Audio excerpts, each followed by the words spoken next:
Well, a fireplace is a cozy addition to a basement, but to keep the heat in, you've got to have the right insulation. So to tell us more, making their Cityline debut, the Bro-Laws, Dave and Joey. You come here. First hug, and we'll switch. Welcome to Cityline. Okay, first, Dave and Joey, tell me a little bit about yourselves. So you guys are brothers-in-law. Yes. Right. We're brother-in-laws longer than builders together, but we've also been building together for over 10 years now. Yeah, we own our own construction company together, so we're on the scene, we're doing the builds, and we're kind of managing the projects as well. We're real live contractors. Yeah. You're real live contractors and real live brother-in-laws. So Yes. I want to know, when you guys fight, how dirty does it get? You know, we actually never fight. It's You true. never fight. Joey is probably, I try to pick a fight, and you can't pick a fight with Joey. He just Okay. brushes everything right off. Joey's Just a the big, good guy. Exactly. He is. I'm the cuddly teddy bear. Oh, we love that. Well, we want to talk a little bit about basements, and we want to talk about insulation, because we know we're getting to that time of the year when, if the water comes in, it's a disaster. Yes. So we've got great pictures of what you would want in a basement, like just gorgeous shots. Take a look at these. Yeah, and talking about like the fun, vibrant colors that Colin and Justin were pulling in over there. A basement can be warm, inviting in a space like that. Like Yes. you have a nice bar down there, bring the warm wood colors in. That's right. It'd be a nice space. You can have a gorgeous gym in your basement. Yeah, you know, exactly. often your basement is, I mean, you're looking at the square footage of the entire ground floor, and you can do whatever you want with it. So you don't want to waste this space. Yeah, Absolutely. it's a lot of living space that a lot of people don't take advantage of, because that's Right. just the dirty, dungy basement, that's where all our stuff goes. Right. I can't actually use that, but Yeah. you can. It's a lot of usable space. You really can. Okay, so let's talk a little bit about what can happen if you do not insulate the basement properly. We've got lots of pictures here of what could go wrong. Can you name some of the things that can happen to your walls? The main thing is mold. You want to avoid mold and mildew as much as you can in a basement. Yeah. Because it's an environment that's underground, there's heat transferring happening down there, and with insulation, you want to prevent that from happening. Okay, so you can have mildew, you can have mold. We've got pictures of damp walls. You can see all of the things that are going to go wrong. And if you allow that to build up season after season, it's an issue, right? And it becomes actually a dangerous health issue as well. Yeah, and go ahead. You can smell it as soon as you get down to your basement. I mean, we've all had that nice cabin smell. We've gone up to, wherever we're going up to, oh, that's a nice, no, that's mold. It's mold. That's mold. That's not what you're nice. smelling. You don't want to smell that No. smell. Let's talk about the different kinds of insulation and what you should be looking for in your insulation. Yeah, so the main thing you're wanting to prevent is hot and cold air mixing in behind the wall. You've got the beautiful paint drywall on the outside, but you want to make sure what's behind there is good. So here we've got 3 different types of insulation. Okay. The first one here being kind of what is existing in most basements. You get a finished basement, they put a blanket of R8 insulation up across the walls.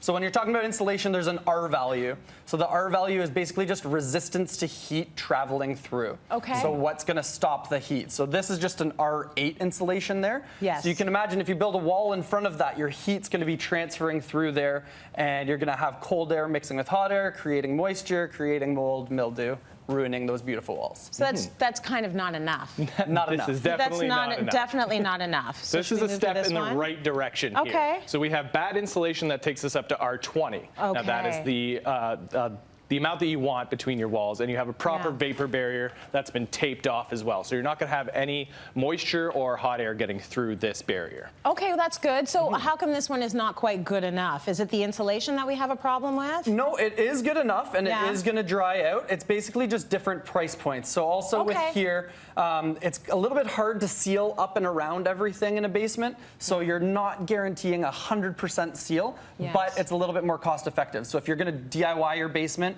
this would be a good route to go because it's going to be cost effective for you. You can do it yourself. Okay, all right. And you can handle this yourself? There's no danger to doing that? Nope. Nope. Okay, good That's stuff. all you. So now are we moving to like the Cadillac of insulation? Like the Absolutely. Beamer, the Mercedes? This is the Creme de good la stuff? creme. The creme de la creme. How does this stuff work? So that's What your is it? spray foam insulation. Yeah. So that's 2-pound spray foam insulation. It's going to act as an air barrier as well as a moisture barrier. Yes. And what they're able to do is get up into all those crevices that a basement has. So they can guarantee you're 100% sealed from moisture and from hot air transfer, and it's creating the best barrier possible, but that comes with a price point.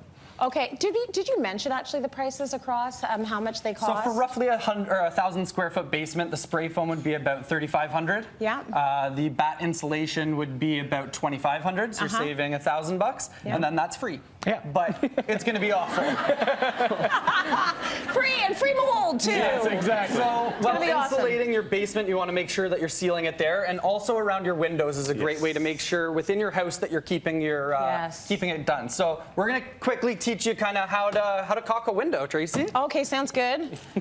So by teaching me, you mean I'm going to do it? Oh yeah.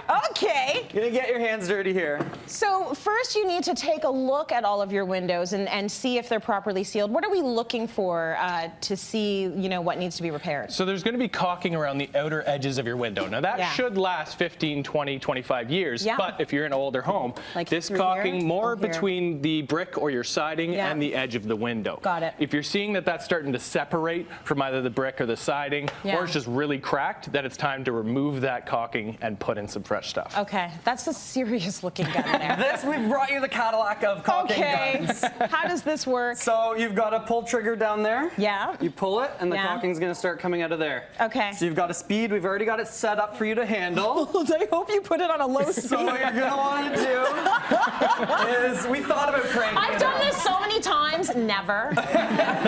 So you're gonna want to get that up into the right corner. in there. You want to leave it loose. Don't be too tight with it. Don't be too tight. And then as it comes out, slowly go across. Oh, and it matches. I like that. You're killing it. Yeah! Go down. Keep going.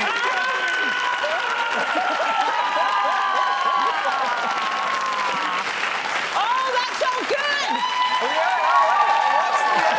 Okay. So, all right. Now you want to make sure you have like some rags around to clean it up. It can get messy. Because it gets us, and there ain't on my pants. No, I'm good. Okay, so when you get to an end like this, so I did that wrong.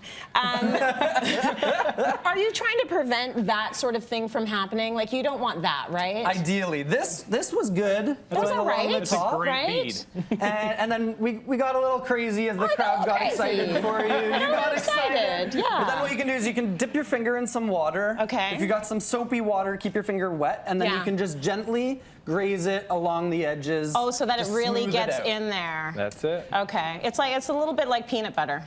Ish. Yeah. I have to relate everything to food. Okay, really quickly, can we talk about, you were talking about the R value. Yes. There is actually an instrument you can use to figure out how much heat is happening with your insulation. How does this work? Yes, so this is a thermal gun. So this, whenever you get a home inspected, if you're buying a new home, they're going to take out one of these gadgets to see if you're losing heat anywhere in that basement. Got it. Okay. So this is basically going to show us exactly what we're talking about with heat being lost in this section. Because these two are up to R20, they're going to seal in that heat well. We've got a back cavity here that's being heated. Yeah. So what we're going to see here as we hold it out is that the bottom section of this far left should get nice and hot, and that's where we're losing our heat. Exactly. That's very cool. So that's where all that heat's escaping from, that red area right now. Okay, interesting. If you could just turn that around to our audience, I just want to see the heat, the hotness reading on them. Oh, they're on fire. They're hot. Okay, that's what